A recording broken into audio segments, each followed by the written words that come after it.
We last left off with Rostam having just slain a giant white elephant from his father Zal's army that had broken loose and was terrorizing the city. It's now the morning after, and Zal, while sad that such a noble and mighty elephant met such a tragic fate, is nonetheless impressed by Rostam's courage and skill. Remember, Rostam is still a child, but his height and strength make him look like a fully grown man. Zal is so delighted to have such a fierce warrior for a son that he realizes it's time to entrust Rostam with his first command, a mission to avenge the death of an ancestor. To recap the family lineage quickly, Rostam is the son of Zal.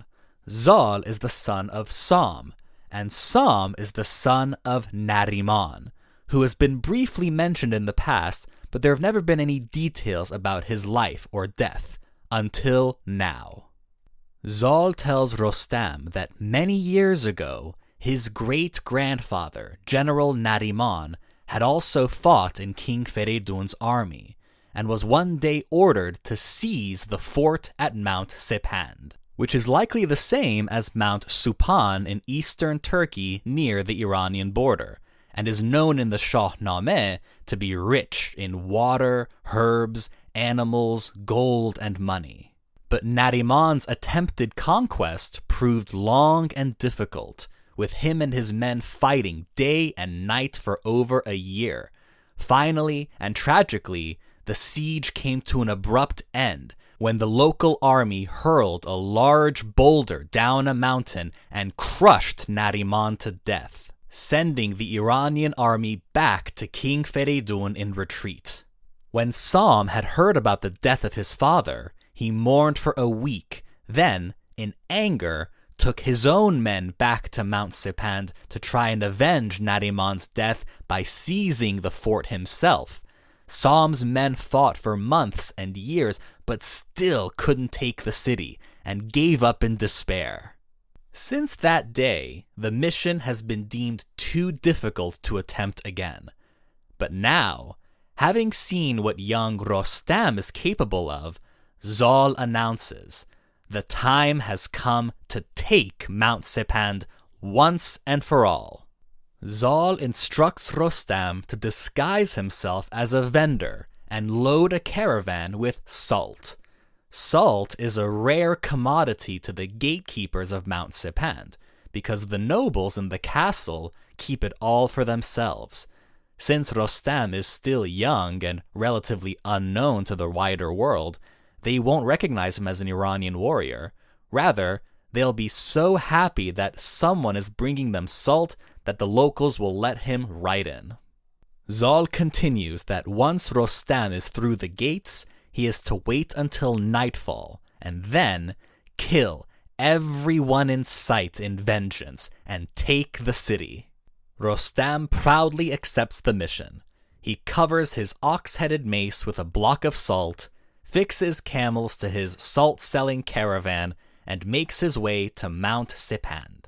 And just as Zal had expected, when the gatekeepers ask what Rostam is bringing in, he tells them salt, and they are so happy that they let him right through.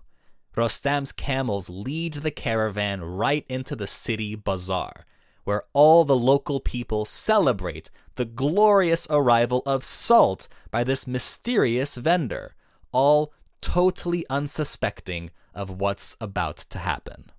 When night falls, just as he was ordered, Rostam kills the guardians of the gate and lets the rest of his army in, and they begin to smash and slaughter everything and everyone in sight, igniting a battle. Ferdowsi says that the battle is so gory that the moonlight shining on the blood makes the streets and swords look like they're made of rubies. Rostam, armed with his mace, a sword, and a lasso, personally searches every nook and cranny of the city to make sure everyone is either dead or wounded. Barreling his way through, he finally reaches a tall, hard stone building with heavy iron doors. It's the city vault. Rostam takes out his mace and easily smashes the gates and stones to pieces to reveal a massive room filled with gold and jewels far as the eye can see. Even he is astonished at how much wealth the city had been guarding. 500,000 loads of silver, gold, fine clothes and objects, incalculable even if you spent months trying to estimate the value. Mission accomplished. Rostam writes to Zal with a full report of the successful conquest and an inventory of all that was plundered in vengeance for the death of Nariman. Zal reads the letter and becomes overjoyed. He calls for celebrations across Zabul. Zal then writes his own letter to Sam to inform him of Rostam's success, and Sam, in turn, says he's also proud, but not surprised. The moment he'd laid eyes on Rostam as a child, he knew what he'd be capable of. A lion is a lion, after all. It's the boy's nature to be the fiercest warrior in the land. The next Shahnameh story actually does not continue the story of Rostam. Instead, the epic refocuses on the succession of kings. The life of King Manucher, who's been reigning in the background for the last few stories, will soon come to an end, and Iran must brace for the arrival of a new king. If you enjoyed this episode, feel free to share it or leave a review. Thanks for listening, and stay tuned for more Shahnameh quests.